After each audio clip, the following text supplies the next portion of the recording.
ಆತ್ಮೀಯ ವಿದ್ಯಾರ್ಥಿಗಳೇ, ಈ ತರಗತಿಯಲ್ಲಿ ನಾವು 10ನೇ ತರಗತಿಯ ಇನ್ನೊಂದು ಪ್ರಮುಖವಾಗಿರುವಂತಹ ಗದ್ಯ ಭಾಗ ಅದು ಎದೆಗೆ ಬಿದ್ದ ಅಕ್ಷರ ಅನ್ನೋದು. ಈ ಎದೆಗೆ ಬಿದ್ದ ಅಕ್ಷರ ಅನ್ನುವಂಥ ಗದ್ಯ ಭಾಗವನ್ನು ನಾವೀಗ ಚರ್ಚೆ ಮಾಡ್ತಾ ಹೋಗೋಣ. ನೋಡಿ, ಈ ಗದ್ಯ ಭಾಗವನ್ನು ಬರೆದಿರೋದು ಕನ್ನಡದ ದಲಿತ ಮತ್ತು ಬಂಡಾಯ ಸಾಹಿತ್ಯ ಪ್ರಕಾರ ಅಂತ ಏನಿದೆ, ಆ ಸಾಹಿತ್ಯ ಪ್ರಕಾರದ ಪ್ರಮುಖ ಲೇಖಕ ಆಗಿರುವಂತಹ ದೇವನೂರು ಮಹಾದೇವ ಅವರು ರಚನೆ ಮಾಡಿರುವಂತಹ ಗದ್ಯ ಭಾಗ. ಈ ದೇವನೂರು ಮಹಾದೇವ ಅವರು 1948ರಲ್ಲಿ ಮೈಸೂರು ಜಿಲ್ಲೆಗೆ ಸೇರಿದಂತಹ ನಂಜನಗೂಡು ತಾಲೂಕಿನ ದೇವನೂರು ಅನ್ನುವಂಥ ಒಂದು ಗ್ರಾಮದಲ್ಲಿ ಹುಟ್ಟಿದಂತಹ ಪ್ರಮುಖ ಬರಹಗಾರ. ಹಾಗೆ ಇವರು ಬರೆದಿರುವಂತಹ ಪ್ರಮುಖ ಕೃತಿಗಳು ಅಂತಂದ್ರೆ ಅದು ದ್ಯಾವನೂರು, ಒಡಲಾಳ, ಗಾಂಧಿ ಮತ್ತು ಮಾವು, ಹಾಗೆ ನೋಡು ಮತ್ತು ಕೂಡು, ಎದೆಗೆ ಬಿದ್ದ ಅಕ್ಷರ, ಜೊತೆಗೆ ಕುಸುಮ ಬಾಲೆ ಅಂತಕ್ಕಂಥದ್ದು ದೇವನೂರು ಮಹಾದೇವ ರಚನೆ ಮಾಡಿರುವಂತಹ ಪ್ರಮುಖವಾದಂತಹ ಕೃತಿಗಳು. ಅದರಲ್ಲಿ ಒಡಲಾಳ ಅನ್ನುವಂಥ ಕೃತಿ ಏನಿದೆ, ಈ ಒಡಲಾಳ ಅನ್ನುವಂಥ ಕೃತಿಗೆ ದೇವನೂರು ಮಹಾದೇವ ಅವರಿಗೆ ಭಾರತೀಯ ಭಾಷಾ ಪರಿಷತ್ತು ಕೊಡುವಂತಹ ಪ್ರಶಸ್ತಿಯನ್ನು ಕೂಡ ಕೊಟ್ಟು ಅವರನ್ನ ಗೌರವಿಸಲಾಗಿದೆ. ಹಾಗೆ ಇದೇ ಒಡಲಾಳ ಅನ್ನುವಂಥ ಗ್ರಂಥಕ್ಕೆ ಕೃತಿಗೆ ಕರ್ನಾಟಕ ಸರ್ಕಾರ ಕೊಡುವಂತಹ ರಾಜ್ಯೋತ್ಸವ ಪ್ರಶಸ್ತಿಯನ್ನು ಕೂಡ ಇವರಿಗೆ ನೀಡಲಾಗಿದೆ. ಅದೇ ರೀತಿಯಾಗಿ ಬರುವಂತಹ ಇನ್ನೊಂದು ಪ್ರಮುಖ ಕೃತಿ ಕುಸುಮ ಬಾಲೆ. ಈ ಕುಸುಮ ಬಾಲೆ ಅನ್ನುವಂಥ ಈ ಕೃತಿಯನ್ನು ರಚನೆ ಮಾಡಿರುವಂತಹ ಕಾರಣಕ್ಕಾಗಿ ಇವರಿಗೆ ಕೇಂದ್ರ ಸಾಹಿತ್ಯ ಅಕಾಡೆಮಿಯ ಪ್ರಶಸ್ತಿ ಕೂಡ ಸಿಕ್ಕಿದೆ. ಇದು ತುಂಬಾ ಪ್ರಮುಖವಾಗಿ ಗಮನ ಕೊಡಬೇಕಾಗಿರುವಂತಹ ವಿಚಾರ. ಇದು ಕುಸುಮ ಬಾಲೆ ಅನ್ನುವಂಥ ಕೃತಿಗೆ ದೇವನೂರು ಮಹಾದೇವ ಅವರಿಗೆ ಯಾವ ಒಂದು ಪ್ರಶಸ್ತಿಯನ್ನು ಕೊಡಲಾಗಿದೆ? ಕೇಂದ್ರ ಸಾಹಿತ್ಯ ಅಕಾಡೆಮಿಯ ಪ್ರಶಸ್ತಿಯನ್ನು ಕೊಡಲಾಗಿದೆ. ಇದು ದೇವನೂರು ಮಹಾದೇವ ಅವರ ಬಗ್ಗೆ ಬರುವಂತಹ ಸಂಕ್ಷಿಪ್ತವಾದಂತಹ ಪರಿಚಯ. ಈಗ ಈ ಗದ್ಯದ ಆಶಯ ಏನು ಅಂತ ತಿಳಿಯುವಂತ ಪ್ರಯತ್ನವನ್ನು ನಾವು ಮಾಡಿದ್ರೆ, ಇಲ್ಲಿ 12ನೇ ಶತಮಾನವನ್ನು ನಾವು ಗಮನಿಸ್ತಾ ಹೋದ್ರೆ 12ನೇ ಶತಮಾನದಲ್ಲಿ ನಮ್ಮ ಎದುರಿಗೆ ಹಲವಾರು ಜನ ವಚನಕಾರರು ಬರ್ತಾರೆ. ಆ ವಚನಕಾರರ ಪ್ರಮುಖವಾದಂತಹ ಧ್ಯೇಯವೇನಾಗಿತ್ತು ಅಂತಂದ್ರೆ ಸಮಾಜದಲ್ಲಿ ಸಮಾನತೆಯನ್ನು ತರೋದು, ಸಮಾಜದಲ್ಲಿರುವಂತಹ ಜಾತಿ ಮತ ಧರ್ಮಗಳನ್ನ, ಇಲ್ಲಿರುವಂತಹ ಅಂಧಕಾರವನ್ನ, ಮೂಢನಂಬಿಕೆಯನ್ನ ಹೋಗಲಾಡಿಸುವಂಥದ್ದು, ಹಾಗೆ ಎಲ್ಲಾ ವರ್ಗದ ಜನರನ್ನ ಸಮಾನವಾಗಿ ಕರೆದುಕೊಂಡು ಹೋಗುವುದು. ಇದು ಈ 12ನೇ ಶತಮಾನದ ವಚನಕಾರರ ಪ್ರಮುಖವಾಗಿರುವಂತಹ ಒಂದು ಧ್ಯೇಯವಾಗಿತ್ತು. ಜೊತೆಗೆ ಎಲ್ಲಾ ಧರ್ಮದವರನ್ನು ಅವರು ಕರುಣೆಯಿಂದ ನೋಡ್ತಾ ಇದ್ರು, ಎಲ್ಲಾ ಮತಗಳನ್ನು ಅವರು ಸಮಾನವಾಗಿ ಕಾಣ್ತಾ ಇದ್ರು. ಸಮಾನತೆ ಹಾಗೂ ಕರುಣೆ ಅಂತಕ್ಕಂಥದ್ದು ವಚನಕಾರರು ಹಾಗೂ ಬುದ್ಧ, ಬೌದ್ಧ ಧರ್ಮದ ಸ್ಥಾಪಕರಾಗಿರುವಂತಹ ಬುದ್ಧ, ಈ ಇಬ್ಬರು ಈ ಎರಡು ಕಾಲಘಟ್ಟದ ಪ್ರಮುಖ ಈ ವ್ಯಕ್ತಿಗಳೇನಿದ್ದಾರೆ ಅವರು ಪಾಲಿಸಿಕೊಂಡು ಬಂದಿರುವಂತಹ ಆದರ್ಶ ಕರುಣೆ ಮತ್ತು ಸಮಾನತೆ ಅಂತಕ್ಕಂಥದ್ದು. ಸೊ ಈ ಕರುಣೆ ಅಂದ್ರೇನು, ಸಮಾನತೆ ಅಂದ್ರೇನು, ಅರಿವು ಅಂದ್ರೇನು, ಪ್ರಜ್ಞೆ ಅಂತಂದ್ರೇನು, ಹಾಗೆ ಜ್ಞಾನ ಅಂತಂದ್ರೇನು ಅನ್ನುವಂಥ ಕೆಲವು ವಿಷಯಗಳ ಬಗ್ಗೆ ತುಂಬಾ ಸರಳವಾಗಿರುವಂತಹ ಉದಾಹರಣೆಗಳ ಮೂಲಕ ನಮಗೆ ಮನವರಿಕೆ ಮಾಡಿಕೊಡುವಂತಹ ಒಂದು ಪ್ರಮುಖ ಗದ್ಯ ಅಂತಂದ್ರೆ, ವೈಚಾರಿಕ ಲೇಖನ ಅಂತಂದ್ರೆ ಅದು ಎದೆಗೆ ಬಿದ್ದ ಅಕ್ಷರ. ಈಗ ಈ ಗದ್ಯ ಭಾಗದ ಮೂಲಕ ನಾವು ಯಾವ ರೀತಿಯಾಗಿ ದೇವನೂರು ಮಹಾದೇವ ಅವರು ಈ ಕೆಲವು ಅಂಶಗಳನ್ನ ತಮ್ಮದೇ ಆಗಿರುವಂತಹ ಶೈಲಿಯಲ್ಲಿ ವಿವರಿಸ್ತಾ ಹೋಗ್ತಾರೆ ಅನ್ನೋದನ್ನ ಈಗ ಗಮನ ಕೊಟ್ಟು ನಾವು ಕೇಳಬೇಕಾಗುತ್ತೆ. ಸೊ ಈಗ ನಾನು ಇದನ್ನ ಪ್ರಾರಂಭಿಸ್ತಾ ಹೋಗ್ತೇನೆ, ನೀವು ಅದನ್ನ ಗಮನಿಸ್ತಾ ಹೋಗಿ. ನೋಡಿ, ಭೂಮಿಗೆ ಬಿದ್ದ ಬೀಜ, ಎದೆಗೆ ಬಿದ್ದ ಅಕ್ಷರ, ಇಂದಲ್ಲ ನಾಳೆ ಫಲ ಕೊಡುವುದು. ನಮ್ಮಲ್ಲಿ ಒಂದು ಗಾದೆ, ಒಂದು ನಾಣ್ಣುಡಿ ಏನಂತ, ಭೂಮಿಗೆ ಬಿದ್ದಿರುವಂತಹ ಬೀಜ ಆಗಲಿ ಅಥವಾ ಎದೆಗೆ ಬಿದ್ದಿರುವಂತಹ ಅಕ್ಷರ ಆಗಲಿ ಅದು ಇವತ್ತಲ್ಲ ನಾಳೆ ಏನ್ ಕೊಡುತ್ತೆ? ಫಲವನ್ನ ಕೊಡುತ್ತೆ. ಯಾವ ರೀತಿ ಭೂಮಿಯಲ್ಲಿ ಬಿದ್ದಿರುವಂತಹ ಒಂದು ಬೀಜ ಕಾಲಕ್ರಮೇಣ ಏನಾಗುತ್ತೆ, ಅದು ಮೊಳಕೆ ಹೊಡೆದು ಸಸಿಯಾಗಿ, ಗಿಡವಾಗಿ, ಮರವಾಗಿ, ಹೆಮ್ಮರವಾಗಿ ಹಲವಾರು ಪ್ರಾಣಿ ಪಕ್ಷಿಗಳಿಗೆ, ಮನುಷ್ಯರಿಗೆ ನೆರವನ್ನ ಕೊಡುತ್ತೋ ಅಥವಾ ಮುಂದೆ ಫಲಗಳನ್ನು ಕೊಡುತ್ತೋ, ಹಣ್ಣುಗಳನ್ನ ಬಿಡುತ್ತೋ, ಹೂವುಗಳನ್ನ ಬಿಡುತ್ತೋ, ಅದೇ ರೀತಿಯಾಗಿ ಒಬ್ಬ ವ್ಯಕ್ತಿಯ ಎದೆಯಲ್ಲಿ ಬಿದ್ದಿರುವಂತಹ ಅಕ್ಷರಗಳು, ಒಬ್ಬ ವ್ಯಕ್ತಿಯಲ್ಲಿರುವಂತಹ ವಿದ್ಯಾಭ್ಯಾಸ, ವಿದ್ಯೆ, ಅರಿವು, ಪ್ರಜ್ಞೆ, ತಿಳುವಳಿಕೆ, ಇದು ಆತನಿಗೆ ಇವತ್ತಲ್ಲ ನಾಳೆ ಸಹಾಯಕ್ಕೆ ಬರುತ್ತೆ. ಅವನ ಜೀವನವನ್ನ ಅದು ಮಾರ್ಪಡಿಸುತ್ತೆ, ಅವನ ಜೀವನವನ್ನ ಅದು ರೂಪಿಸುತ್ತೆ ಅನ್ನೋದು ನಮ್ಮಲ್ಲಿ ಪ್ರಚಲಿತ ಇರುವಂತಹ ಒಂದು ಗಾದೆಯ ಮಾತು. ಇಲ್ಲಿ ಲೇಖಕರು ಇನ್ನೊಬ್ಬ ಪ್ರಮುಖ ಕವಿಯಾಗಿರುವಂತಹ ಕವಿ ಸಿದ್ಧಲಿಂಗಯ್ಯ ಅಂತ ಇದ್ದಾರೆ. ಈ ಸಿದ್ಧಲಿಂಗಯ್ಯ ಅವರು ಕೂಡ ದಲಿತ ಸಾಹಿತ್ಯದ ಪ್ರಮುಖ ಲೇಖಕರಲ್ಲಿ ಒಬ್ಬರು. ಸಿದ್ಧಲಿಂಗಯ್ಯ, ಈ ಸಿದ್ಧಲಿಂಗಯ್ಯ ಅವರು ದೇವನೂರು ಮಹಾದೇವ ಅವರಿಗೆ ಒಂದು ಕಥೆಯನ್ನ ಹೇಳಿದಂತೆ ಆ ಕಥೆಯನ್ನ ಇಲ್ಲಿ ಸ್ಮರಿಸಿಕೊಳ್ಳೋದ್ರ ಮೂಲಕ ಈ ಗದ್ಯವನ್ನ ಪ್ರಾರಂಭ ಮಾಡ್ತಾರೆ. ನೋಡ್ರಿ, ಆ ಕಥೆ ಏನಾಗಿತ್ತು ಅಂತಂದ್ರೆ, ಕವಿ ಸಿದ್ಧಲಿಂಗಯ್ಯ ಒಮ್ಮೆ ನನಗೆ ಹೇಳಿದ ಕಥೆಯಲ್ಲಿ ಮನೆ ಮಂಚಮ್ಮ ಎಂಬ ಗ್ರಾಮ ದೇವತೆಯ ಒಳಗಿಂದ ನನ್ನ ದೇವರು ಒಡಗೂಡುತ್ತದೆ. ಇಲ್ಲಿ ದೇವನೂರು ಮಹಾದೇವ ಅವರಿಗೆ ದೇವರು ಅಂದ್ರೆ ಏನು ಅಂತ ಕೇಳಿದ್ರೆ ಅವ್ರು ಹೇಳ್ತಾರೆ, ಒಂದ್ಸಲ ಕವಿ ಸಿದ್ಧಲಿಂಗಯ್ಯ ಅವರು ಈ ಮಹಾದೇವ ಅವರಿಗೆ ಒಂದು ಕಥೆಯನ್ನು ಹೇಳಿದ್ರಂತೆ. ಯಾರ ಕಥೆಯನ್ನು ಹೇಳಿದ್ರು? ಮನೆ ಮಂಚಮ್ಮ ಅನ್ನುವಂಥ ಒಂದು ಗ್ರಾಮ ದೇವತೆಯ ಕಥೆಯನ್ನ ಹೇಳಿದ್ರು. ಸರಿನಾ? ಮನೆ ಮಂಚಮ್ಮ ಅನ್ನುವಂಥ ಒಂದು ಗ್ರಾಮ ದೇವತೆಯ ಕಥೆಯನ್ನು ಹೇಳಿದ್ರು. ಆ ಗ್ರಾಮ ದೇವತೆಯ ಕಥೆಯನ್ನ ತಿಳಿದುಕೊಂಡ ನಂತರ ಅವರಿಗೆ ಮಹಾದೇವ ಅವರಿಗೆ ಅನಿಸ್ತು, ದೇವರು ಅಂದ್ರೆ ಹೀಗಿರಬೇಕು ನೋಡಿ. ನಮ್ಮ ದೇವರು ಅಂದ್ರೆ ಏನೇನೋ ಕಲ್ಪನೆಗಳಿದ್ದಾವೆ ಅಲ್ವಾ, ಆದರೆ ಅದಕ್ಕೆ ವೈಪರೀತ್ಯವಾಗಿ ದೇವರು ಅಂದ್ರೆ ಹೀಗಿರಬೇಕು ಅನ್ನುವಂತ ಒಂದು ಕಲ್ಪನೆ ಮೂಡಿತು ಮಹಾದೇವ ಅವರಿಗೆ ಆ ಮನೆ ಮಂಚಮ್ಮನ ಕಥೆಯನ್ನ ಕೇಳಿದಾಗ. ಸರಿ, ಈಗ ನಾವು ಕೂಡ ಆ ಮನೆ ಮಂಚಮ್ಮನ ಕಥೆಯನ್ನು ಸ್ವಲ್ಪ ತಿಳಿಯೋದು ಪ್ರಯತ್ನವನ್ನು ಮಾಡೋಣ. ಒಂದ್ಸಲ ಒಂದು ಗ್ರಾಮದ ಜನರೆಲ್ಲ ಸೇರಿ ತಮ್ಮ ದೇವತೆಗೆ ಗುಡಿ ಕಟ್ಟಲು ಆರಂಭಿಸುತ್ತಾರೆ. ಒಂದ್ಸಲ ಒಂದು ಗ್ರಾಮದಲ್ಲಿರುವಂತಹ ಜನಗಳೆಲ್ಲ ಸೇರ್ಕೊಂಡು ಏನ್ ಮಾಡಿದ್ರು, ತಮ್ಮ ಗ್ರಾಮ ದೇವತೆ ಮಂಚಮ್ಮಳಿಗೆ ಒಂದು ಗುಡಿಯನ್ನ ಕಟ್ಟಬೇಕು ಅಂತ ಏನ್ ಮಾಡಿದ್ರು, ಆ ಗುಡಿಯನ್ನ ಕಟ್ಟೋದಕ್ಕೆ ಪ್ರಾರಂಭವನ್ನ ಮಾಡಿದ್ರು. ಹೀಗೆ ಕಟ್ತಾ ಚಾವಣಿ ಮಟ್ಟಕ್ಕೆ ಆ ಗುಡಿ ಬಂದಾಗ ಒಬ್ಬನ ಮೈ ಮೇಲೆ ಆ ದೇವತೆ ಮಂಚಮ್ಮ ಆವಾಹಿಸಿಕೊಂಡು ನಿಲ್ಲಿಸಿ ನನ್ನ ಮಕ್ಕಳ ಎಂದು ಅಬ್ಬರ ಮಾಡುತ್ತಾರೆ. ಸೊ ಹೀಗೆ ಆ ದೇವಸ್ಥಾನವನ್ನು ಕಟ್ತಾ ಹೋದ್ರು. ಕಟ್ತಾ ಕಟ್ತಾ ದೇವಸ್ಥಾನ ಚಾವಣಿಯ ಮಟ್ಟಕ್ಕೆ ಬಂತು. ಚಾವಣಿಯ ಮಟ್ಟಕ್ಕೆ ಬಂತು, ಅಟ್ಟದ ಮಟ್ಟಕ್ಕೆ ಅಥವಾ ರೂಫ್ ಅಂತ ಕರಿತೀವಿ ನಾವು. ಸೊ ಆ ಮಟ್ಟಕ್ಕೆ ಆ ದೇವಸ್ಥಾನವನ್ನು ಕಟ್ತಾ ಬಂದ್ರು. ಸೊ ಹೀಗೆ ಕಟ್ಟುವಂತಹ ಸಂದರ್ಭದಲ್ಲಿ ಆ ಗ್ರಾಮ ದೇವತೆ ಮಂಚಮ್ಮ ಅಲ್ಲೇ ಇರುವಂತಹ ವ್ಯಕ್ತಿಗಳಲ್ಲಿ ಒಬ್ಬನ ದೇಹವನ್ನ ಪ್ರವೇಶ ಮಾಡಿ ಆವಾಹಿಸಿಕೊಂಡು ಅಲ್ಲಿರುವಂತಹ ಜನರನ್ನ ಕುರಿತು ಹೇಳಿದ್ರು. ಏನಂತ? ನಿಲ್ಸಿ ನನ್ನ ಮಕ್ಕಳ ಅಂತ ಕ್ರುದ್ಧಳಾಗಿ ಕೋಪದಿಂದ ಹೇಳಿದ್ರು. ಆ ಅಬ್ಬರಕ್ಕೆ ಜನ ತಮ್ಮ ಕೆಲಸ ನಿಲ್ಲಿಸಿ ಕಕ್ಕಾಬಿಕ್ಕಿಯಾಗಿ ನೋಡುತ್ತಿರಲು ಆ ದೇವತೆ ಹಾಗೂ ಆ ಜನರ ನಡುವೆ ಮಾತುಕತೆ ನಡೆಯಿತು. ಸೊ ಹೀಗೆ ದೇವತೆ ಅಲ್ಲಿರುವಂತಹ ಒಬ್ಬ ವ್ಯಕ್ತಿಯ ಮೈ ಮೇಲೆ ಬಂದು ಈ ಜನರ ಕುರಿತು ನಿಲ್ಲಿಸಿ ನನ್ನ ಮಕ್ಕಳ ಅಂತ ಹೇಳಿದ ತಕ್ಷಣ ಜನರಿಗೆ ಕಕ್ಕಾಬಿಕ್ಕಿ ಆಗೋಯ್ತು, ಅಚ್ಚರಿ ಆಯಿತು, ಆಶ್ಚರ್ಯ ಆಯಿತು. ಸೊ ಹಾಗಾಗಿ ಆ ಜನಗಳು ತಾವು ಮಾಡ್ತಾ ಇದ್ದಂಥ ಕೆಲಸವನ್ನ ನಿಲ್ಲಿಸಿ ಈಗ ಆ ಗ್ರಾಮದ ದೇವತೆ ಹಾಗೂ ಗ್ರಾಮದ ಜನರ ನಡುವೆ ಒಂದು ಸಣ್ಣ ಸಂಭಾಷಣೆ ನಡೀತು. ಇಬ್ರು ಮಧ್ಯೆ ಒಂದು ಮಾತುಕತೆ ಆಯಿತು. ಯಾವ ರೀತಿಯ ಮಾತುಕತೆ ಇದು ಅಂತಂದ್ರೆ, ಇಲ್ಲಿ ದೇವತೆ ಕೇಳ್ತಾ ಇದ್ದಾರೆ ಜನರಿಗೆ, ಏನ್ರಯ್ಯ ಏನ್ ಮಾಡ್ತಾ ಇದ್ದೀರಿ ಅಂತ ದೇವತೆ ಕೇಳಿ. ಅದಕ್ಕೆ ಆ ಊರಿನ ಜನ ಹೇಳಿದ್ರು, ನಿನಗೊಂದು ಗುಡಿ ಮನೆ ಕಟ್ತಾ ಇದ್ದೀವಿ ತಾಯಿ, ನಾವು ನಿನಗೆ ಅಂತ ಒಂದು ಗುಡಿ ಮನೆಯನ್ನ ಭಕ್ತಿಯಿಂದ ಕಟ್ತಾ ಇದ್ದೀವಿ ತಾಯಿ ಅಂತ ಹೇಳಿ. ಅದಕ್ಕೆ ಆ ಮಂಚಮ್ಮ, ಓಹೋ ನನಗೆ ಗುಡಿ ಮನೆ ಕಟ್ತಾ ಇದ್ದೀರೋ, ಹಾಗಾದ್ರೆ ನಿಮಗೆಲ್ಲ ಮನೆ ಉಂಟಾ ನನ್ನ ಮಕ್ಕಳ? ಓಹೋ ದೇವರಾಗಿರುವಂತ ನನಗೆ ನೀವು ಮನೆಯನ್ನ ಕಟ್ಕೊಡ್ತಾ ಇದ್ರಾ? ಸರಿ, ಹಾಗಾದ್ರೆ ನಿಮಗೆಲ್ಲ ಮನೆಗಳಿದ್ದಾವ? ನೀವಿಲ್ಲಿ ನನಗೆ ಮನೆಯನ್ನ ಕಟ್ತಾ ಇದ್ರಲ್ಲ, ನಿಮಗೆ ಮನೆ ಅನ್ನೋದಿದೆಯಾ, ಸ್ವಂತ ಮನೆ ಅಂತ ನಿಮಗಿದೆಯಾ ಅಂತ ಕೇಳಿದ್ವಿ. ಹಾಗೆ ಕೇಳಿದಾಗ ಅಲ್ಲೇ ಇದ್ದಂತ ಒಬ್ಬ ವ್ಯಕ್ತಿ ಹೇಳಿದ, ನನಗಿಲ್ಲ ತಾಯಿ, ಬೇರೆದು ಗೊತ್ತಿಲ್ಲ, ಆದ್ರೆ ನನಗಂತೂ ಮನೆ ಇಲ್ಲ ತಾಯಿ ಅಂತ ಅಲ್ಲೇ ಇರುವಂತ ಒಬ್ಬ ವ್ಯಕ್ತಿ ಹೇಳಿದ. ಆಗ ಮಂಚಮ್ಮ ಹೇಳ್ತಾಳೆ, ಹಾಗಾದರೆ ಎಲ್ಲರಿಗೂ ಮನೆ ಆಗುವವರೆಗೆ ನನಗೂ ಮನೆ ಬೇಡ. ಹಾಗಾದ್ರೆ ಎಲ್ಲಿಯವರೆಗೆ ನಿಮ್ಮೆಲ್ಲರಿಗೂ ಕೂಡ ಮನೆ ಅನ್ನೋದು ಆಗೋದಿಲ್ವೋ ಅಲ್ಲಿವರೆಗೆ ನನಗೂ ಕೂಡ ಮನೆ ಬೇಕಾಗಿಲ್ಲ ಅಂತ ಹೇಳಿ. ಹೀಗಿಂದ ಮಂಚಮ್ಮ ಅವತ್ತಿನಿಂದ ಏನಾದ್ರು ಮನೆ ಮಂಚಮ್ಮಳಾಗಿ ಪರಿವರ್ತನೆ ಆಗುವುದು. ಆಕೆಯನ್ನ ಜನಗಳು ಭಕ್ತಿಯಿಂದ ಮನೆ ಮಂಚಮ್ಮ ಅಂತ ಕರೆಯುವುದಕ್ಕೆ ಪ್ರಾರಂಭ ಮಾಡಿದರು. ನೋಡ್ರಿ, ಇಲ್ಲಿ ಮನೆ ಮಂಚಮ್ಮಳ ಗುಣ ನೋಡಿ, ನಾವು ದೇವರುಗಳಿಗೆ ಏನ್ ಮಾಡ್ತೀವಿ ಅಂದ್ರೆ ಆ ಒಂದಕ್ಕಿಂತ ಒಂದು ವೈಭವವಾಗಿರುವಂತಹ ಅದ್ಭುತವಾಗಿರುವಂತಹ ಕಟ್ಟಡಗಳನ್ನ ಕಟ್ತೀವಿ. ಅಲ್ಲಿ ದೇವರನ್ನ ನಾವು ವಿಜೃಂಭಣೆಯಿಂದ ಅಲ್ಲಿ ನಾವು ಪ್ರತಿಷ್ಠಾಪನೆ ಮಾಡ್ತೀವಿ, ದೇವರನ್ನ ನಾವು ಪೂಜಿಸುವಂತ ಕೆಲಸವನ್ನು ಮಾಡ್ತೀವಿ. ಆದ್ರೆ ಇಲ್ಲಿನ ದೇವತೆ ನೋಡ್ರಿ, ಆ ದೇವತೆ ಏನ್ ಹೇಳ್ತಾಳೆ, ನನಗೆ ನೀವು ಮನೆ ಕಟ್ಟೋದಕ್ಕಿಂತ ಮುಂಚೆ ನಿಮಗೆಲ್ಲ ಮನೆ ಇದೆಯಾ?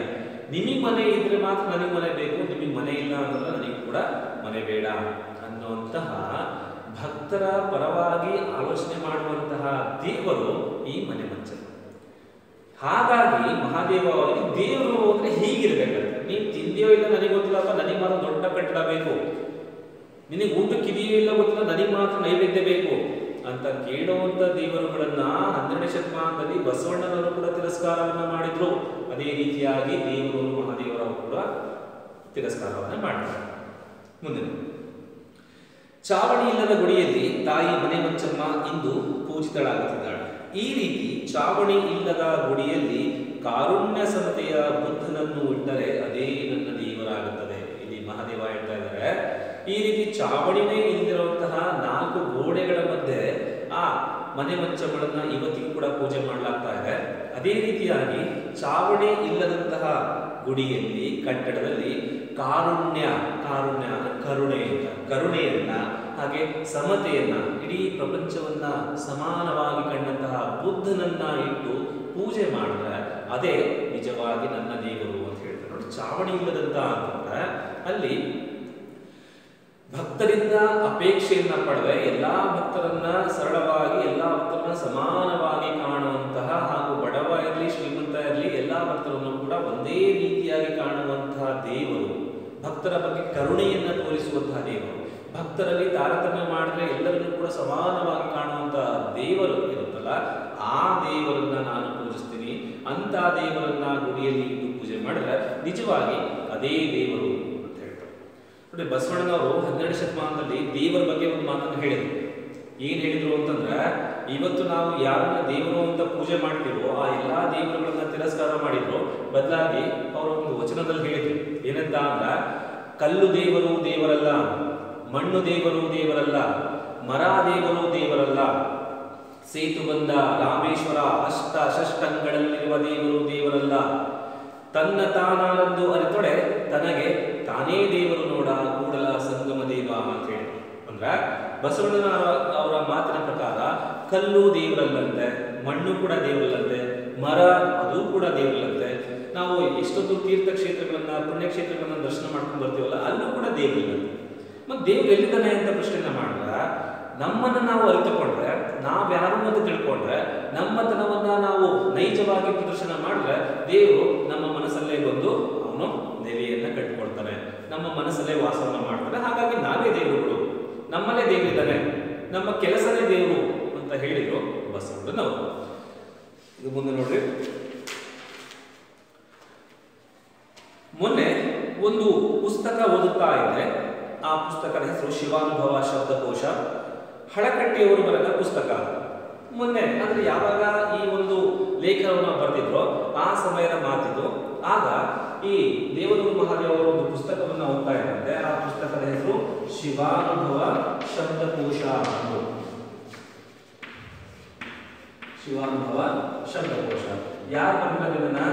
ಇದನ್ನ ಹಳಕಟ್ಟಿ ಅವರು ಬರೆದಿರುವಂತ ಪುಸ್ತಕ. ಹಳಕಟ್ಟಿಯವರು ರಚನೆ ಮಾಡಿರುವಂತಹ ಒಂದು ಪುಸ್ತಕ, ರಚನಾಕಾರರ ಬಗ್ಗೆ ಕುರಿತು, ಅದು ಶಿವಾನುಭವ ಶಬ್ದಕೋಶ. ಆ ಪುಸ್ತಕವನ್ನ ಮಹಾದೇವ ಅವರು ಓದ್ತಾ ಇದ್ರು. ಆ ಪುಸ್ತಕದಲ್ಲಿ ಅರಿವು ಜ್ಞಾನದ ಬಗ್ಗೆ ಹೇಳಿರೋದು ನೋಡಿ ನನಗೆ ಸುಸ್ತಾಗೋಯ್ತು. ಆ ಪುಸ್ತಕದಲ್ಲಿ ಯಾವ ವಿಷಯದ ಬಗ್ಗೆ ಚರ್ಚೆ ಮಾಡಿದ್ದಾರೆ? ಅರಿವು ಮತ್ತು ಜ್ಞಾನದ ಬಗ್ಗೆ ಚರ್ಚೆಯನ್ನ ಮಾಡಿದ್ದಾರೆ. ಈ ಅರಿವು ಮತ್ತು ಜ್ಞಾನದ ಬಗ್ಗೆ ಹಳಕಟ್ಟಿಯವರಾಗಲಿ ಅಥವಾ ವಚನಕಾರರಾಗಲಿ ಹೇಳಿರೋದನ್ನ ಓದಿ ಲೇಖಕರಿಗೆ ಸುಸ್ತಾಯ್ತು ಅಂದ್ರೆ ಆಯಾಸ ಆಯ್ತು ಅಂತಲ್ಲ, ಅರಿವು ಮತ್ತೆ ಜ್ಞಾನಕ್ಕೆ ಈ ರೀತಿಯಾಗಿರುವಂತ ಇನ್ನೊಂದು ಅರ್ಥ ಇದೆಯಾ, ನಾನೇನೋ ಬೇರೆಯನ್ನ ಅನ್ಕೊಂಡಿದ್ದೆ, ಆದ್ರೆ ಇದ್ರ ಅರ್ಥ ಇಷ್ಟು ಸರಳವಾಗಿದೆ ಅನ್ನೋ ತಿಳಿದಾಗ ನನಗೆ ಸುಸ್ತಾಯ್ತು ಅನ್ನೋದು ಸಹಜವಾಗಿರುವಂತಹ ಒಂದು ಆಡುಗಡೆ.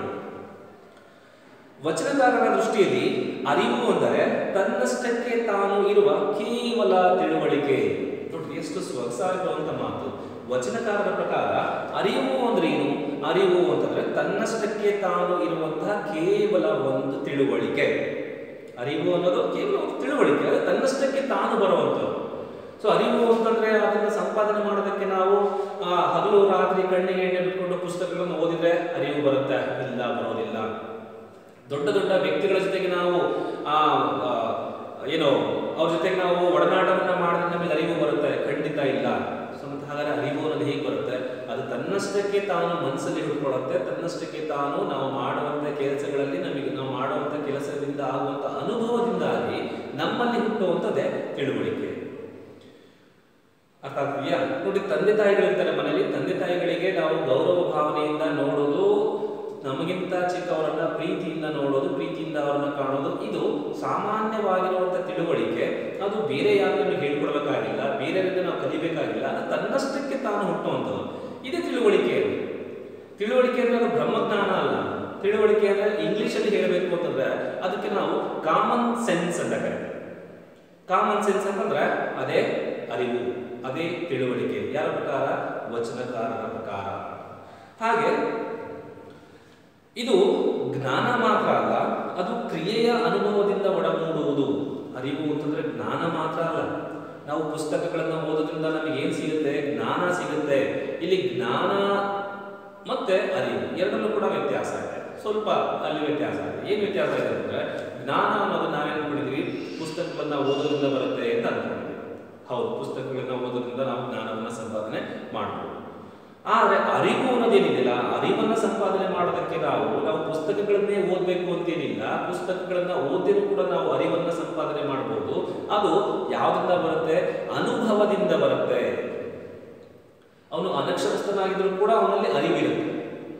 ಯಾಕೆಂದ್ರೆ ಅವನು ಮಾಡುವಂತ ಕೆಲಸದಿಂದ ಅವನು ಸಂಪಾದನೆ ಮಾಡುವಂತ ಆ ಅನುಭವ ಇರುತ್ತೆ. ಆ ಅನುಭವನೇ ಅವನಲ್ಲಿ ಅರಿವನ್ನ ಉಂಟು ಮಾಡುತ್ತೆ, ಆ ವ್ಯಕ್ತಿಯಲ್ಲಿ ತಿಳುವಳಿಕೆಯನ್ನ ಉಂಟು ಮಾಡುತ್ತೆ. ಅದು ಕೇಳಿ ತಿಳಿದದ್ದಲ್ಲ, ಕ್ರಿಯೆಯಲ್ಲಿ ಮೂಡಿದ ತಿಳುವಳಿಕೆ. ಹಾಗೆ ಅರಿವು ಅನ್ನೋದು, ಈಗ ನಾನು ಹೇಳ್ತಾ ಇದ್ದೀನಿ, ನೀವು ಕೇಳ್ತಾ ಇದ್ರ. ಸೊ ಈಗ ನಾನು ಹೇಳೋದ್ರಿಂದ ಅಥವಾ ನೀವು ಕೇಳೋದ್ರಿಂದ ಅದು ನಮ್ಮಲ್ಲಿ ಬರುವಂಥದ್ದಲ್ಲ, ಅದು ಕ್ರಿಯೆಯಿಂದ ಹುಟ್ಟುವಂಥದ್ದು. ಕ್ರಿಯೆ ಅಂದ್ರೆ ಕೆಲಸ. ನಾವು ಮಾಡುವಂತ ಕೆಲಸವನ್ನ ಭಯ, ಭಕ್ತಿ, ಶ್ರದ್ಧೆಯಿಂದ, ನಿಷ್ಠೆಯಿಂದ ಮಾಡಿದಾಗ ಕೆಲಸದಿಂದ ಉಂಟಾಗುವಂತ ಅನುಭವ ಏನಿದೆ, ಎಕ್ಸ್ಪೀರಿಯನ್ಸ್ ಏನಿದೆ, ಆ ಅನುಭವದಿಂದ ಬರುವಂಥದ್ದು ಅರಿವು ಅಥವಾ ತಿಳುವಳಿಕೆ. ಅದು ತರ್ಕವಲ್ಲ. ನಡೆಯಿಂದ ನುಡಿಯಿಂದ ಹುಟ್ಟಿದರೆ ಅದೇ ನೋಡಿ, ನಡೆಯಿಂದ ನುಡಿ ಹುಟ್ಟಿದರೆ ಅದೇ. ಹಾಗೆ ಇಲ್ಲಿ ಅರಿವು ಅನ್ನೋದು ಅದೇನು ದೊಡ್ಡ ಗಹನವಾಗಿರುವಂತಹ ವಿಚಾರ ಅಲ್ಲ. ಅಲ್ಲಿ ತರ್ಕ ಮಾಡುವಂತಹ ಫಿಲಾಸಫಿ ಏನೂ ಇಲ್ಲ. ಅದು ಸಾಮಾನ್ಯವಾಗಿರುವಂತಹ ವಿಚಾರ. ನಮ್ಮ ನಡೆಯಿಂದ, ನಮ್ಮ ವರ್ತನೆಯಿಂದ ಅದು ನಮ್ಮಲ್ಲಿ ಬರುತ್ತೆ. ಹಾಗೆ ನಮ್ಮ ನುಡಿಯಿಂದ, ನಾವು ಮಾತಾಡುವಂತಹ ಮಾತುಗಳು, ನಮ್ಮ ಬಾಯಿಂದ ಬರುವಂತಹ ಪ್ರತಿಯೊಂದು ಪದಗಳು, ಈ ಪದಗಳಿಂದ, ನಮ್ಮ ನಡೆ ನುಡಿಯಿಂದ, ನಮ್ಮ ವರ್ತನೆಯಿಂದ, ನಮ್ಮ ಬಿಹೇವಿಯರ್ ಇಂದ ನಮ್ಮಲ್ಲಿ ಬರುವಂಥದ್ದೇ ಅದು ನಿಜವಾದಂತ ಅರಿವು, ತಿಳುವಳಿಕೆ ಅಂತ ಕರೀತೀವಿ. ಮುಂದೆ ಈಗ ನನ್ನ ಮನಸ್ಸು ಅರಿವಿಗಾಗಿ ಕಂಡ ಕಡೆ ಇದುವರೆಗೆ ಭಾರತೀಯ ಪರಂಪರೆಯಲ್ಲಿ ಈ ಸುಟ್ಟುಕೊಂಡು ಬರುವ ಅರಿವು ಯಾರ್ಯಾರಿಗಿದೆ, ಎಲ್ಲೆಲ್ಲಿದೆ ಹುಡುಕಾಡತೊಡಗಿದೆ. ಸ್ವಲ್ಪ ನಾವು ಸ್ವತಂತ್ರ ಪೂರ್ವದಲ್ಲಿ ಹೋದ್ರೆ, ಪ್ರಾಚೀನ ಕಾಲಕ್ಕೆ ನಾವು ಹೋದ್ರೆ, ಅಲ್ಲಿ ಅರಿವು ಅನ್ನೋದು, ಜ್ಞಾನ ಅನ್ನೋದು, ಪಾಂಡಿತ್ಯ ಅನ್ನೋದು ಕೇವಲ ಒಂದು ವರ್ಗಕ್ಕೆ ಮಾತ್ರ ಸೀಮಿತವಾಗಿರುವಂತಹ ವಿಚಾರ ಅನ್ನುವಂಥ ಕಲ್ಪನೆ ಇತ್ತು. ಸೊ ಹಾಗಾಗಿ ಇಲ್ಲಿ ದೇವನೂರು ಮಹಾದೇವ ನೋಡ್ರಿ, ಇದನ್ನ ನಾವು ದಲಿತ ಮತ್ತು ಬಂಡಾಯ ಸಾಹಿತ್ಯ ಅಂತ ಕರಿತೀವಿ. ಬಂಡಾಯ ಸಾಹಿತ್ಯ ಅಂತ ಯಾಕೆ ಕರಿತೀವಿ ಅಂತಂದ್ರೆ, ಒಂದು ವರ್ಗದವರು ಮಾಡಿದಂತಹ ಶೋಷಣೆಯನ್ನ ವಿರೋಧ ಪಡಿಸ್ತಾ, ಅದಕ್ಕೆ ನಾವು ವಿರುದ್ಧವಾಗಿ ತಮ್ಮ ಮನಸ್ಸಲ್ಲಿರುವಂತಹ ಆಕ್ರೋಶವನ್ನ ಹೊರ ಹಾಕೋದಕ್ಕೆ ಅವರು ಬಳಸುವಂತ ಸಾಲುಗಳು, ಮಾತುಗಳೇನಿದ್ದಾವೆ, ಆ ಮಾತುಗಳನ್ನ ನಾವು ಬಂಡಾಯ ಸಾಹಿತ್ಯ ಅಂತ ಕರಿತೀವಿ. ಆ ಸಿಟ್ಟು, ಅವರಲ್ಲಿರುವಂತ ಆಕ್ರೋಶ, ಅದನ್ನ ಅವರು ಪಾಠಗಳಲ್ಲಿ, ಅವರು ಬರೆದಿರುವಂತಹ ಲೇಖನಗಳಲ್ಲಿ ಅದನ್ನ ನೇರವಾಗಿ, ನಿಷ್ಠೂರವಾಗಿ ಹೇಳ್ತಾ ಹೋಗ್ತಾರೆ. ಹಾಗಾಗಿ ಅದನ್ನ ಬಂಡಾಯ ಸಾಹಿತ್ಯ ಅಂತ ಕರಿತೀವಿ. ಇಲ್ಲಿ ಅವರು ಅದನ್ನೇ ಮಾಡ್ತಾ ಇದ್ದಾರೆ. ಇಲ್ಲಿ ನೇರವಾಗಿ ಹೇಳ್ತಾ ಇದ್ದಾರೆ, ಭಾರತೀಯ ಪರಂಪರೆಯಲ್ಲಿ ಈ ಅರಿವು ಅನ್ನೋದು, ಜ್ಞಾನ ಅನ್ನೋದು ಸುಟ್ಕೊಂಡು ಬರುತ್ತೆ. ಸುಟ್ಕೊಂಡು ಅಂತಂದ್ರೆ ಹುಟ್ಟಿದ ತಕ್ಷಣವೇ ಬರುತ್ತೆ. ಯಾರಿಗೆ? ಕೇವಲ ಒಂದು ವರ್ಗದ ಜನರಿಗೆ, ಕೇವಲ ಮೇಲ್ಜಾತಿಯ ಜನರಿಗೆ ಮಾತ್ರ ಅರಿವು ಅನ್ನೋದು, ಜ್ಞಾನ ಅನ್ನೋದು ಅವರಿಗೆ ಜೊತೆಯಾಗಿ ವಂಶ ಪಾರಂಪರ್ಯವಾಗಿ ಬರುತ್ತೆ. ಅವರು ಓದಲಿ, ಬರೀಲಿ, ಅವರು ಜ್ಞಾನ ಸಂಪಾದನೆ ಮಾಡಲಿ, ಬಿಡ್ಲಿ, ಅವ್ರಿಗೆ ಮಾತ್ರ ಬಂದ್ಬಿಡುತ್ತೆ. ಕಾರಣ ಅವರು ಹುಟ್ಟಿರುವಂತಹ ಧರ್ಮ, ಜಾತಿ ಅಥವಾ ಆ ಒಂದು ವರ್ಗ ವ್ಯವಸ್ಥೆ, ಹೀಗಾಗಿ ಅವರಲ್ಲಿ ಬರುತ್ತೆ ಅಂತ ಹೇಳ್ತಾರೆ. ಹಾಗಾಗಿ ನಾನು ಈ ರೀತಿಯಾಗಿ ಯಾರ್ಯಾರಿಗೆಲ್ಲ ಅರಿವು ಅನ್ನೋದು ಜೊತೆಯಲ್ಲಿ ಹುಟ್ಟಿದಿಂದನೇ ಬಂದಿದೆ ಅನ್ನೋದನ್ನ ಇವತ್ತಿಗೂ ಕೂಡ ಹುಡುಕ್ತಾ ಇದ್ದೀನಿ. ಅಂತವ್ರು ಯಾರಿದ್ದಾರೆ, ಹುಟ್ಟಿದಾಗಲೇ ಅರಿವನ್ನ ಪಡ್ಕೊಂಡ್ಬಂದವರು. ಹಾಗೇನಾದ್ರು ಹುಟ್ಟಿದಾಗೆ ಅವರು ಅರಿವನ್ನ ಪಡ್ಕೊಂಡ್ಬಂದಿದ್ರೆ ಆ ಅರಿವು ಅವರಲ್ಲಿ ಎಲ್ಲೆಲ್ಲಿದೆ ಅನ್ನೋದನ್ನ ನಾನು ಹುಡುಕ್ತಾ ಇದ್ದೀನಿ.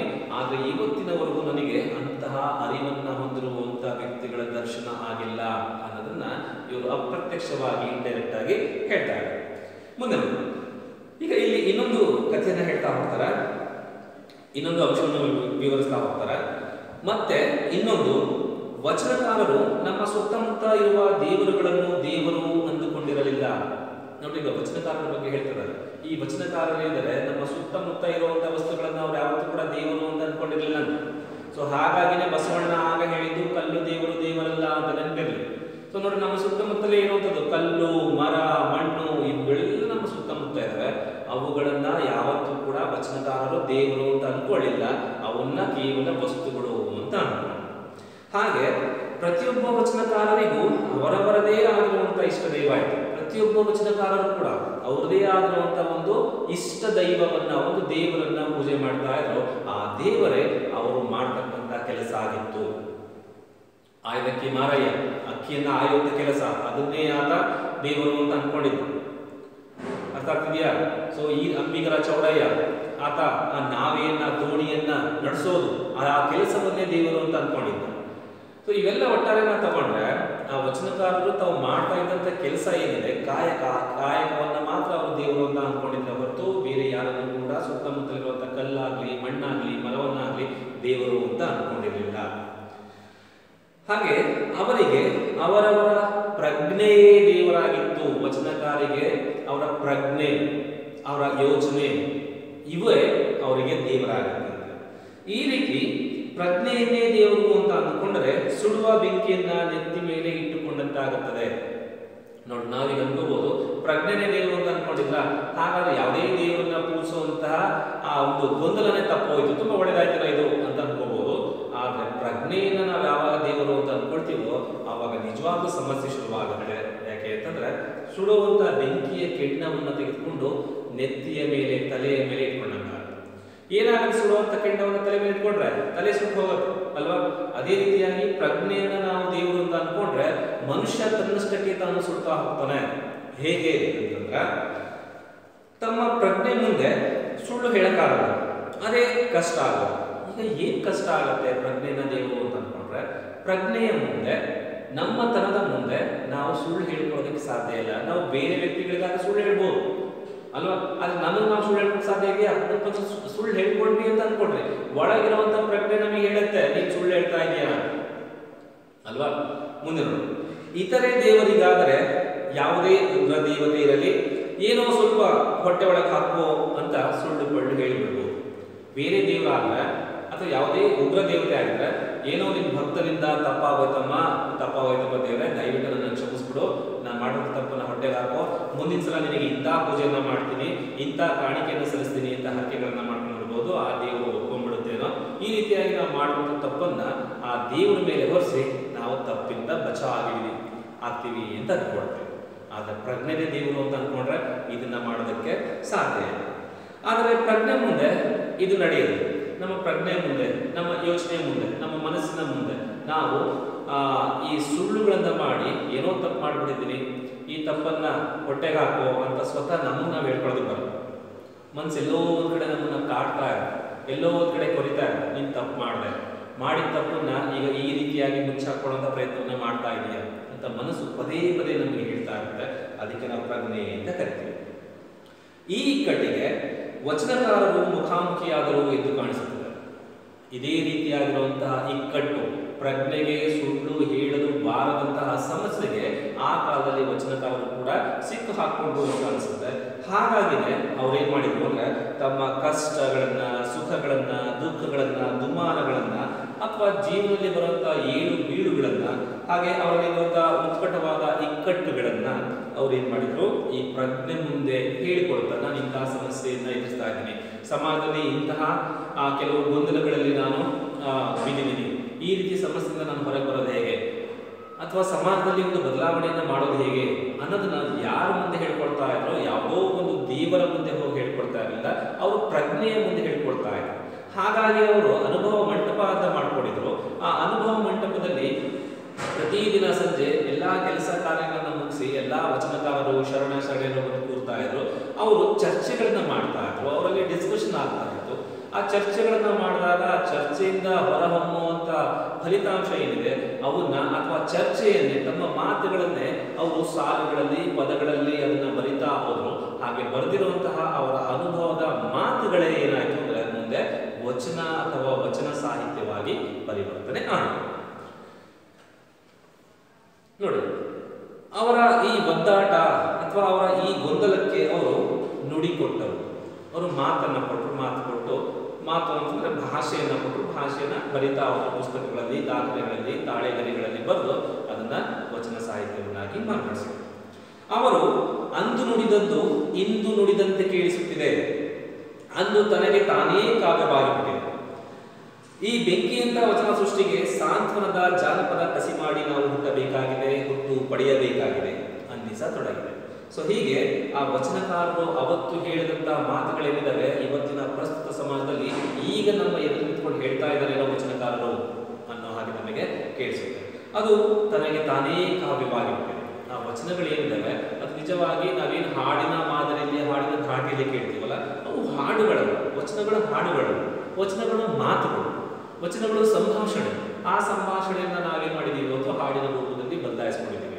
ಸೊ ಹೀಗೆ ಅವರ ಅನುಭವದಿಂದ ಬಂದಂತಹ ನುಡಿಗಳನ್ನ ನಾವು ಪಾಲಿಸಬೇಕಾಗಿದೆ, ನಾವು ನಮ್ಮ ಜೀವನದಲ್ಲಿ ಅಳವಡಿಸ್ಕೋಬೇಕಾಗಿದೆ. ಅಳವಡಿಸ್ಕೊಂಡು ನಮ್ಮನ್ನು ನಾವು, ಸಮಾಜವನ್ನು ನಾವು ತಿದ್ದುವಂತ, ಬದಲಾವಣೆ ಮಾಡುವಂಥ ಪ್ರಯತ್ನವನ್ನ ಇವತ್ತು ಮಾಡಬೇಕಾಗಿದೆ. ಹೀಗೆ ಇಲ್ಲಿ ದೇವನೂರು ಮಹಾದೇವ ಅವರು ಈಗ ಇನ್ನೊಂದು ಮುಂದೆ ಕಥೆಯನ್ನು ಹೇಳ್ತಾ ಹೋಗ್ತಾರೆ ಬುದ್ಧನ ಬಗ್ಗೆ. ನೋಡಿ, ಬುದ್ಧನ ಕಾರುಣ್ಯ ತನ್ನ ಮನದೊಳಗೆ ಕೂತ ಬಗೆಯನ್ನು ಒಂದು ಉದಾಹರಣೆಯಿಂದ ಹೇಳಲು ಪ್ರಯತ್ನಿಸಿದೆ. ಯಾಕೆ ಬುದ್ಧನಲ್ಲಿ ಇರುವಂತಹ ಆ ಕಾರುಣ್ಯವನ್ನ, ಕರುಣೆಯನ್ನ ಇಲ್ಲಿ ದೇವನೂರು ಮಹಾದೇವ ಅವರು ಅದನ್ನ ತುಂಬಾ ಪಾಲಿಸ್ತಾರೆ, ಅದನ್ನ ತುಂಬಾ ಇಷ್ಟಪಡ್ತಾರೆ ಅಂತಂದ್ರೆ ಅದಕ್ಕೆ ಅವ್ರ ಜೀವನದಲ್ಲಿ ಒಂದು ಘಟನೆ ಆಗಿದೆ, ಒಂದು ಇನ್ಸಿಡೆಂಟ್ ಆಗಿದೆ, ಅಥವಾ ಏನೋ ಒಂದು ಅಂಶವನ್ನ ಅವರು ಅರ್ಥಕೊಂಡಿದ್ದಾರೆ. ಆ ಅವರು ಅರಿತಿರುವಂತಹ ಘಟನೆಯನ್ನ ಅಥವಾ ವಿಷಯವನ್ನ ಇಲ್ಲಿ ಒಂದು ಉದಾಹರಣೆ ಮೂಲಕ ಅವರು ವಿವರಿಸ್ತಾ ಹೋಗ್ತಾರೆ. ಅದು ಏನು ಅಂತಂದ್ರೆ, ಶಿವಮೊಗ್ಗ ಅನ್ನುವಂತ ಏನ್ ಜಿಲ್ಲೆ ಇದೆ, ಆ ಜಿಲ್ಲೆಯಲ್ಲಿ ಡಾಕ್ಟರ್ ಅಶೋಕ್ ಪೈ ಅನ್ನುವಂತಹ ಒಬ್ಬ ಮನೋವೈದ್ಯರು, ಸೈಕಾಲಜಿಸ್ಟ್ ಇದ್ದಾರೆ. ಅವರು ಒಂದ್ಸಲ ಮೈಸೂರಿಗೆ ಬಂದಿದ್ರು. ಹಾಗೆ ಮೈಸೂರಿಗೆ ಬಂದಿದ್ದಾಗ ಏನ್ ಮಾಡಿದ್ರು, ಅವರು ಮನಸ್ಸಿನ ಬಗ್ಗೆ ನಡೆದಿರುವ ಒಂದು ಸಂಶೋಧನಾ ಸತ್ಯವನ್ನು ಹೇಳಿದರು. ಆ ಅಶೋಕ್ ಪೈ ಅವರು ದೇವನೂರು ಮಹಾದೇವ ಅವರಿಗೆ ಒಂದು ಮನಸ್ಸಿನ ಬಗ್ಗೆ, ಮನುಷ್ಯನ ಮನಸ್ಸಿನ ಬಗ್ಗೆ ಒಂದು ಸಂಶೋಧನೆ ಆಗಿದೆ ಅಂತೆ. ಮನುಷ್ಯನ ಮನಸ್ಸು ಹೇಗೆ ವರ್ತನೆ ಮಾಡುತ್ತೆ ಅಂತ ಆ ಸಂಶೋಧನೆಯನ್ನ, ಅದರ ಸತ್ಯವನ್ನ, ಅದರ ಫಲಿತಾಂಶವನ್ನ ಮಹಾದೇವ ಅವರ ಜೊತೆಗೆ ಹಂಚಿಕೊಂಡ್ರು ಡಾಕ್ಟರ್ ಅಶೋಕ್ ಪೈ ಅವರು.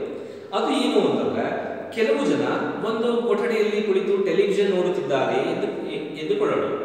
ಇನ್ನೊಂದಿಷ್ಟು ಜನ ಇದರ ಅರಿವಿಲ್ಲದೆ ಇನ್ನೊಂದು ಪಕ್ಕದ ಕೊಠಡಿಯಲ್ಲಿ ಏನೋ ಮಾತುಕತೆಯಾಡುತ್ತಾ ತಮ್ಮಷ್ಟಕ್ಕೆ ತಾವಿರುವರು ಎಂದಿಟ್ಟುಕೊಳ್ಳೋಣ. ನೋಡ್ರಿ, ಒಂದು ಕೊಠಡಿ ಇದೆ. ಆ ಕೊಠಡಿಯಲ್ಲಿ ಕೆಲವರು ಏನ್ ಮಾಡ್ತಾ ಇದ್ದಾರೆ ಅಂತಂದ್ರೆ, ಕೂತ್ಕೊಂಡು ಒಂದು ಟಿವಿಯನ್ನ, ದೂರದರ್ಶನವನ್ನ, ಟೆಲಿವಿಷನ್ ಅನ್ನ ನೋಡ್ತಾ ಇದ್ದಾರೆ. ಆ ಕೊಠಡಿಯ ಪಕ್ಕದಲ್ಲಿ ಇನ್ನೊಂದು ಕೊಠಡಿ ಇದೆ. ಆ ಕೊಠಡಿಯಲ್ಲೂ ಕೂಡ ಕೆಲವೊಂದಿಷ್ಟು ಜನ ಇದ್ದಾರೆ.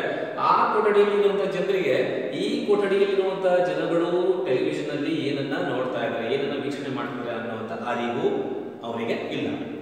ಹಾಗೆ ಆಗ ಟೆಲಿವಿಷನ್ ಅಲ್ಲಿ ಯಾವುದಾದರೂ ಕೊಲೆ ದೃಶ್ಯ ಬಂದಾಗ ಇಲ್ಲಿ ಇದನ್ನು ನೋಡುತ್ತಿದ್ದವರ ದುಃಖದ ಭಾವನೆಯು ಇದನ್ನು ನೋಡದೇ ಇರುವ ಪಕ್ಕದ ಕೊಠಡಿಯಲ್ಲಿ ಇರುವವರ ಮನಸ್ಸಿಗೂ ಮುಟ್ಟಿ ಅವರ ಮನಸ್ಸು ಸ್ವಲ್ಪ ಮಟ್ಟಿಗೆ ದುಗುಡಗೊಳ್ಳುತ್ತದಂತೆ.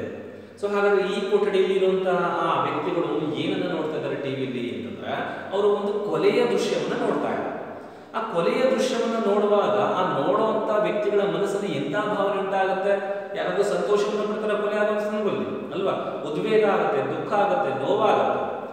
ಸೊ ಹೀಗೆ ನಾವು ಅನುಭವಿಸುವಂತ ನೋವೇನಿದೆ, ಆ ನೋವು ಪಕ್ಕದ ಕೊಠಡಿಯಲ್ಲಿರುವಂತಹ ವ್ಯಕ್ತಿಗಳಿಗೂ ಕೂಡ ಅದು ಮುಟ್ಟುತ್ತಂತೆ.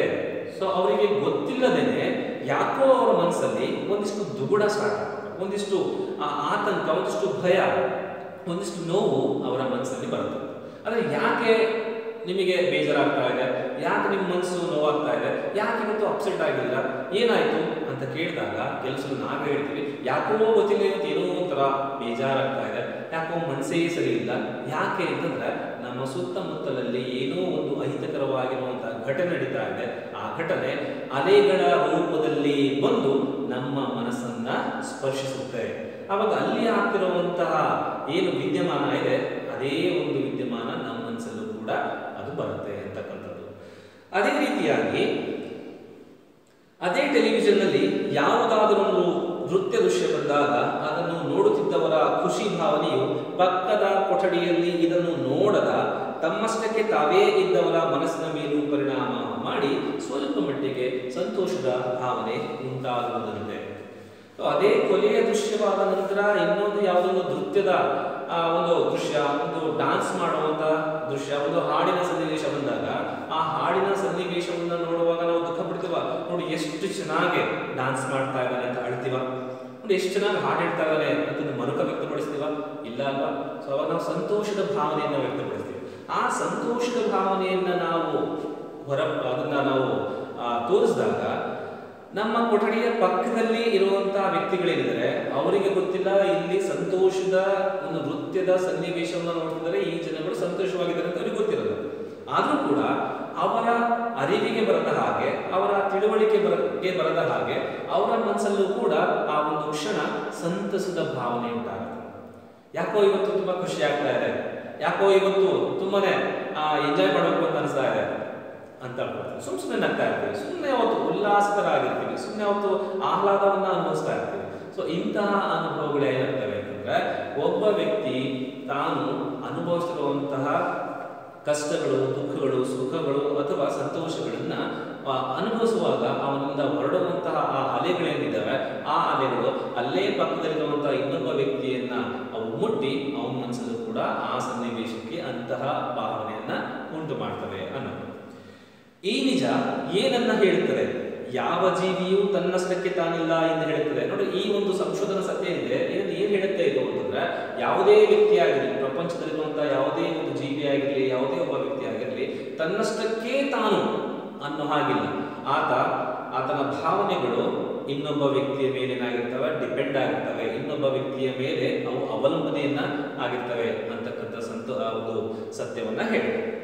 ಯಾವುದೇ ಒಂದು ಜೀವಿಗೆ ಆಗುವ ದುಃಖ, ದುಮ್ಮಾನ, ಪರಿಸರದಲ್ಲಿ ಉಸಿರಾಡುತ್ತ ಎಲ್ಲಾ ಜೀವಿಗಳಲ್ಲೂ ಕಂಪನ ಉಂಟು ಮಾಡುತ್ತಿರುತ್ತದೇನೋ, ಈ ಅನುಕಂಪನ ಇಡೀ ಜೀವ ಸಂಕುಲವನ್ನೇ ಒಂದು ಎಂದು ಹೇಳುತ್ತದೆ.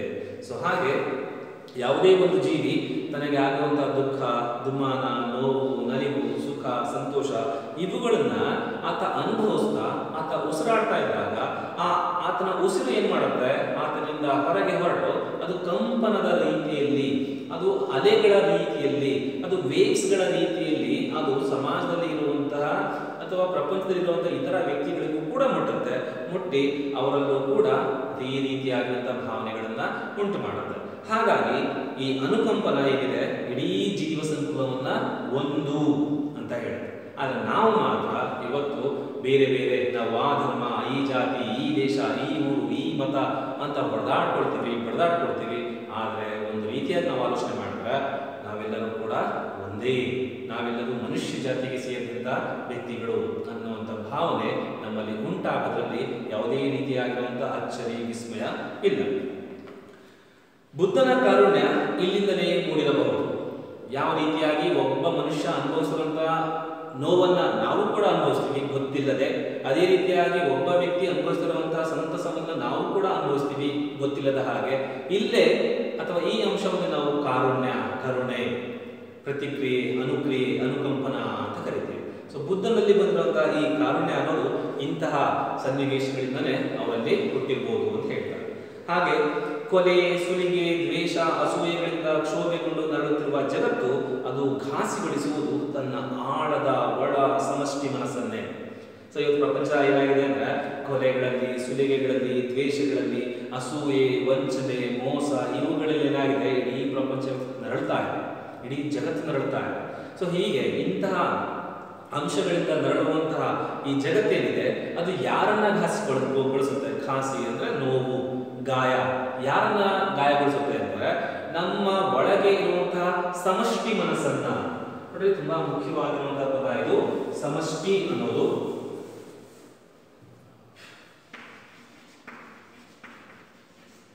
ಸಮಷ್ಟಿ ಅಂತಂದ್ರೆ ಒಂದು ಅನ್ನುವಂಥ ಭಾವನೆ, ಏಕತೆ, ನಾವೆಲ್ಲರೂ ಒಂದೇ ಅನ್ನುವಂಥ ಭಾವನೆಗೆ ಸಮಷ್ಟಿ ಭಾವನೆ ಅಂತ ಕರೀತೀವಿ.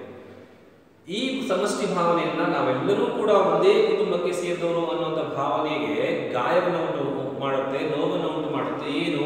ಪ್ರಪಂಚದಲ್ಲಿ ಇರುವಂತಹ ಜಗಳ, ಮೋಸ, ವಂಚನೆ, ಕೊಲೆ, ಸುಲಿಗೆ ಇವುಗಳು ನಮ್ಮ ಮನಸ್ಸಲ್ಲಿ ಇರುವಂತಹ ಸಮಷ್ಟಿ ಭಾವನೆ, ನಾವೆಲ್ಲ ಒಂದೇ ಅನ್ನುವಂಥ ಭಾವನೆಗೆ ಗಾಯಗೊಳಿಸಿ ಇದನ್ನ ಸಮಷ್ಟಿ ಮನಸ್ಸನ್ನ ವ್ಯಷ್ಟಿ ಮನಸ್ಸನ್ನಾಗಿ ಪರಿವರ್ತನೆ ಮಾಡುತ್ತೆ.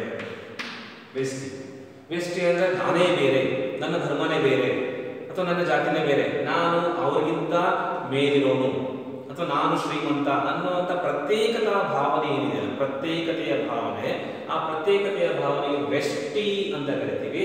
ನಾವೆಲ್ಲ ಒಂದೇ ಅನ್ನುವಂಥ ಏಕತೆಯ ಭಾವನೆಗೆ ಸಮಷ್ಟಿ ಅಂತ ಕರಿತೀವಿ.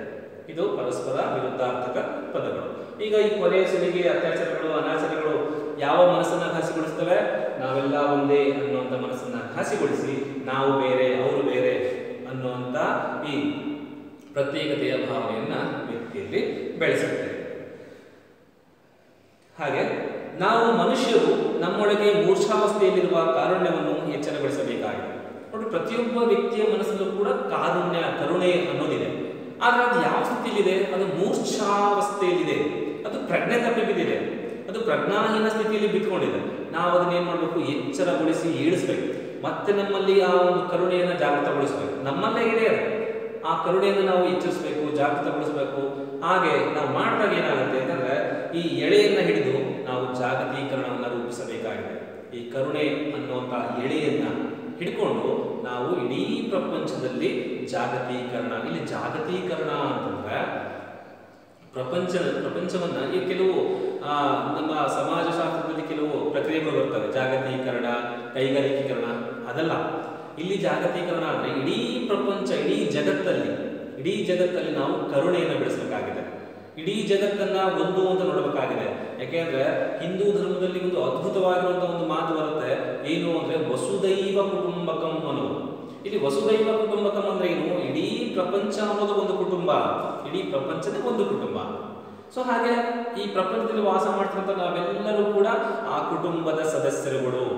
ಅದು ಯಾವುದೇ ಜಾತಿ ಇರಲಿ, ಯಾವುದೇ ಮತ ಇರಲಿ, ಯಾವುದೇ ಪಂಗಡ ಇರಲಿ, ಯಾವುದೇ ಬಣ್ಣದ ವ್ಯಕ್ತಿ ಆಗಿರಲಿ, ನಾವುಗಳೆಲ್ಲ ಆ ಕುಟುಂಬದ ಸದಸ್ಯರು ಅಂತ ನೋಡಬೇಕಾಗಿದೆ. ಇದಕ್ಕೆ ನಾವು ಜಾಗತೀಕರಣ ಅಂತ ಕರೀಬೋದು. ಆದ್ರೆ ನಾವಿವತ್ತು ಏನ್ ಮಾಡ್ತಾ ಇದ್ದೀವಿ? ನಾನು ಆ ದೇಶಕ್ಕೆ ಸೇರಿದವನು, ಈ ದೇಶಕ್ಕೆ ಸೇರಿದವನು, ಆ ಜಾತಿ, ಈ ಮತ, ಈ ಪಂಗಡ, ಈ ಭಾಷೆ ಅಂತ ಭಾಷೆ ಹೊಡೆದಾಡ್ಕೊಳ್ತಾ ಇದ್ದೀವಿ. ದೇಶಗಳ ಮಧ್ಯೆ ಯುದ್ಧಗಳು ನಡೀತಾ ಇದ್ದಾವೆ, ಜನಗಳ ಮಧ್ಯೆ ಯುದ್ಧ ನಡೀತಾ ಇದ್ದಾವೆ. ಸೊ ಒಂದೇ ಊರಲ್ಲಿರುವಂತಹ ಬೇರೆ ಬೇರೆ ಜಾತಿ ಸಮುದಾಯಗಳ ನಡುವೆ ಇವತ್ತು ಹೊಡೆದಾಟ, ಜಗಳಗಳು, ಕೋಮುಗಲಗಳು ಇವೆಲ್ಲ ಆಗ್ತವೆ. ಸೊ ನಾವೆಲ್ಲರೂ ಮನಸ್ಸಲ್ಲಿ ಈ ಕರುಣೆಯನ್ನ ಬೆಳೆಸ್ಕೊಂಡಾಗ ಇಡೀ ಪ್ರಪಂಚ ಒಂದಾಗುತ್ತೆ, ಸಮಷ್ಟಿಯಾಗುತ್ತೆ. ಈ ಪ್ರಪಂಚದಲ್ಲಿ ಯಾವುದೇ ರೀತಿಯಾಗಿರುವಂತಹ ಜಗಳಗಳು ಆಗೋದಿಲ್ಲ ಅನ್ನುವಂಥ ಒಂದು ಆಲೋಚನೆ. ಆಗ ಮಾತ್ರವೇ ಅದು ಜಾಗತೀಕರಣವಾಗುತ್ತೆ. ಯಾವಾಗ ನಾವು ಕರುಣೆಯನ್ನು ಬೆಳೆಸ್ಕೊಳ್ತೀವಿ, ಇಡೀ ಪ್ರಪಂಚವನ್ನು ಒಂದು ಅಂತ ಕಾಣ್ತೀವಿ, ಆವಾಗ ಮಾತ್ರ ನಿಜವಾದ ಜಾಗತೀಕರಣ, ವಸುದೈವ ಕುಟುಂಬಕಂ ಅನ್ನುವಂಥ ಕಲ್ಪನೆ ಸಾಕಾರ ಆಗುತ್ತೆ ಅನ್ನೋದು ದೇವನೂರು ಮಹಾದೇವ ಅವರ ಆಶಯ. ಇದು ಈ ಒಂದು ಎದೆಗೆ ಬಿದ್ದ ಅಕ್ಷರ ಅನ್ನುವಂಥ ಗದ್ಯ ಭಾಗದ ಸಾರಾಂಶ. ಮುಂದಿನ ತರಗತಿಯಲ್ಲಿ ಇನ್ನೊಂದು ವಿಷಯವನ್ನು ನಾವು ಚರ್ಚೆ ಮಾಡೋಣ. Thank you.